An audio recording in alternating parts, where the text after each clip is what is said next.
Bom, o zumbi é uma figura é, lendária, né, que faz parte da cultura brasileira por uma série de fatores, né, pela própria história, né, então, quer dizer, os primeiros relatos ainda no século XVII já começaram a surgir os relatos a respeito de zumbi, de uma figura, o zombie, o zambi, né, os nomes não eram muito claros na época dessa figura. Eles também não tinham certeza se isso era um título, se isso era um nome próprio, se isso era um grupo. Mas enfim, esse nome surge então desse ajuntamento ali de quilombos que formou a Palmares. E ao longo dos séculos ele foi ganhando contornos diferentes, né? Então teve lá o primeiro zumbi, aquele da resistência do quilombo, da resistência à escravidão e coisa e tal. Depois teve aquele Colombo retratado pelos próprios senhores de engenho, dos colonos e coisa e tal, não sei o quê. E aí só na década de 80, né, final de 70, 80, que ele foi ganhando um contorno mais zumbi do movimento negro, assim, né, mais nos anos 80, que é esse zumbi que a gente conhece hoje, essa figura que simboliza a figura do negro no Brasil. Então, primeiro que ele é uma figura construída, então não se tem ainda, nunca se teve, na verdade, né, uma descrição exata de quem foi Zumbi, mas só relatos que vão sendo construídos, muitos deles, a sua grande maioria são fantasiosos, né? Aquela figura dele ter sido educado por um padre, e não sei, isso tudo é lenda, né? Então não tem confirmação de nenhuma dessas descrições a respeito dele. E aí ele ganha essa notoriedade, então, principalmente na luta pelo feriado do dia 20, e de pegar essa figura e tentar tirar a figura do Império, da Princesa Isabel, em relação à abolição, e colocar o zumbi como uma grande figura que representa o negro brasileiro e tal. Então, assim, ele foi uma figura construída, né? E desse ponto de vista, como eu vejo as coisas, ele é uma figura que não... ele não me diz muita coisa, assim, como um expoente da negritude brasileira e tal. Quem foi Zumbi? Foi um homem que criou ou ajudou a formar um núcleo de resistência à escravidão, mas que, segundo consta, também tinha lá um sistema escravista na própria Palmares. Então era um sistema africanizado dentro do Brasil e que tinha seus prós e contras. Mas a figura de Zumbi não é uma figura positiva para mim, porque ele não me tira dessa espiral do racismo e do racialismo brasileiro. Ele me mantém numa situação de tensão em relação à sociedade, que é a figura do quilombo, é uma figura de tensão em relação à sociedade. Então, quer dizer, é uma república, digamos assim, como disse o Rocha Pita, né? Uma república platônica sem Platão, né? Dentro do Brasil, mas que está em tensão com o restante da sociedade. O que isso me adianta? Né? O que isso adianta para mim? Eu, indivíduo, eu, Paulo, negro, na sociedade brasileira que tem a sua grande maioria da sua composição formada por mestiços e por negros e tal, que teve essa grande miscigenação que forma o nosso povo, aonde que Zumbi entra, ou onde que ele entra na minha história? Em lugar algum. Né? Eu sou um brasileiro, filho de negros, e que tem uma história para escrever. É isso, né? Então, quer dizer, eu sempre aprendi que cada um deve escrever a sua própria história. Meu pai escreveu a história dele. E ele ensinou a mim que eu deveria escrever a minha história. Você quer fazer tal coisa? Então você vai e faz. Ah, mas o problema e o racismo não importa. Né? Vai lá e faz. Mostra que você é capaz de fazer e faça. Então, essa coisa... o racismo nunca foi um impeditivo para mim. Né? A questão racial brasileira, o preconceito de cor, como eu gosto de chamar, nunca foi um problema para mim. Já sofri, claro, discriminação. E acho que esse é um problema que a gente tem que tratar ao longo dos anos. Eu acho que isso não vai resolver, não se tira isso da cabeça de uma pessoa porque você fez uma lei, ou porque você está passando novela na TV.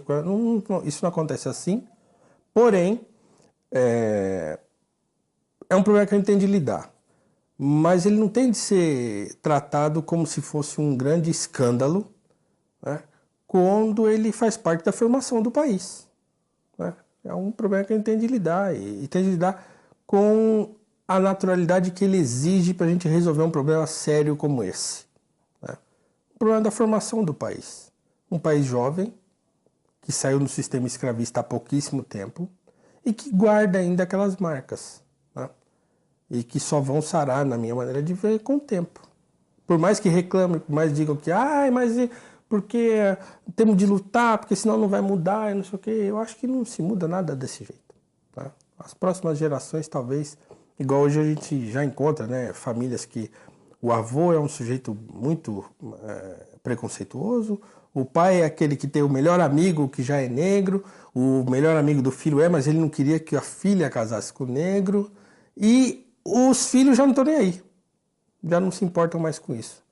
Então, eu acho que assim, é um problema que as gerações vão resolvendo. E a figura de Zumbi me mantém lá naquela imagem escravocrata do Brasil, que não resolve nada. Então, para mim, ele é uma figura que deveria ter passado já, né? Faz parte da história, mas como história.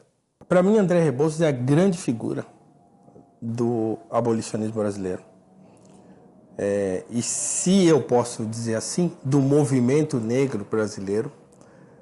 Se tivesse de ter uma figura, um patrono, alguém que simboliza melhor o que é ser negro no Brasil, esse alguém para mim é o André Rebouças, né?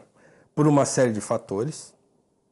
É um grande empresário, um grande intelectual, um homem que venceu por seu próprio esforço, um homem que era respeitado na sociedade, um homem cuja família era formada por pessoas já célebres que o antecederam, né? O seu pai era conselheiro do imperador e um homem assim, um rábula bem conceituado na sociedade, né? O seu irmão um grande engenheiro, um engenheiro de sucesso. Então, ele era uma figura que entendia a questão racial brasileira, né? E não era, ele não desprezava essa questão como muitos pensam, mas ele era preocupado com isso, mesmo antes de encabeçar o movimento e de o movimento abolicionista ganhar corpo e tal, já no final do século XIX, ele já era uma figura muito preocupada com isso. A viagem que ele faz para os Estados Unidos é bastante emblemática, né? Porque é onde ele percebe o racismo, essa coisa do eu não posso dormir nesse hotel porque eu sou negro, né? Por causa da cor. Era uma coisa que chamava bastante a atenção dele. E como diz o próprio Nabucco, ele é o cérebro, né, da abolição. Ele é aquela figura que não era um homem como Patrocínio, um homem do povo, né, um homem de palanque, de discurso, né, de brado e tal, mas ele era aquele sujeito que ficava o tempo todo maquinando como resolver o problema, né?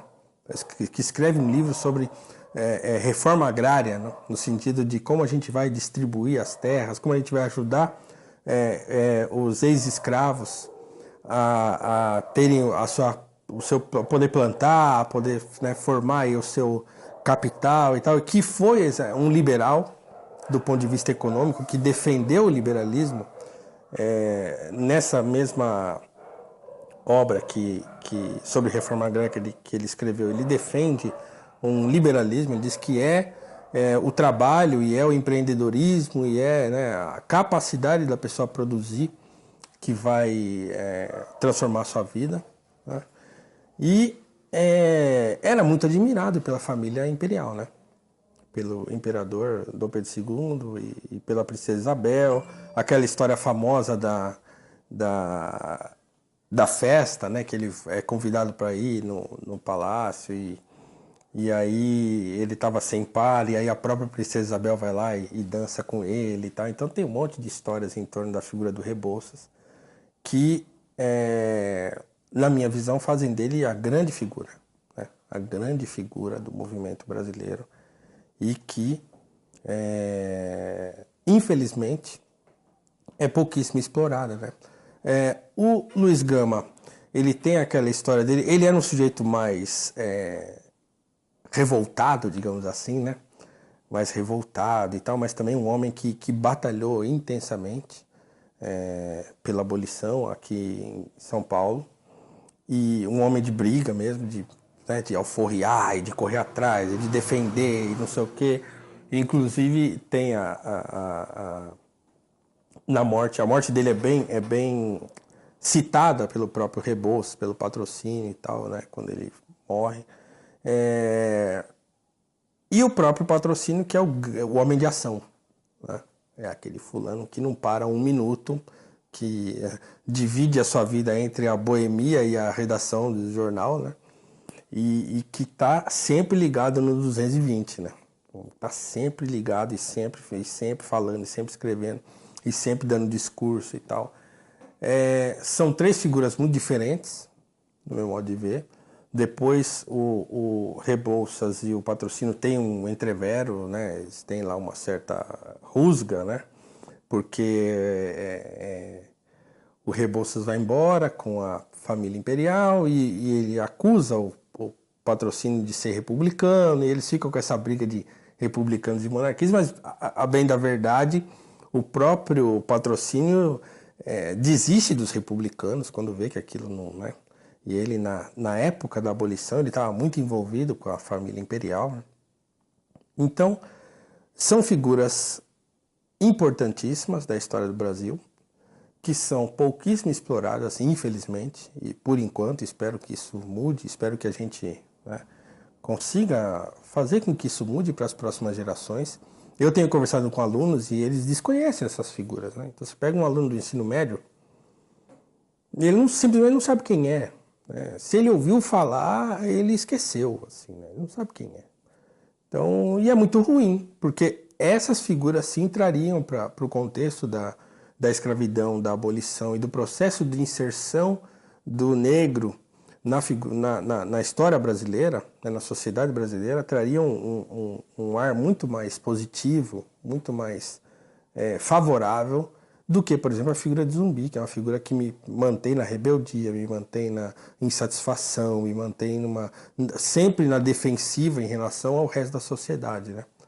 Então acho que o Patrocínio, Rebouças e o Luiz Gama são figuras que deveriam ser melhor exploradas no Brasil, e faço voto que sejam, né, no futuro próximo.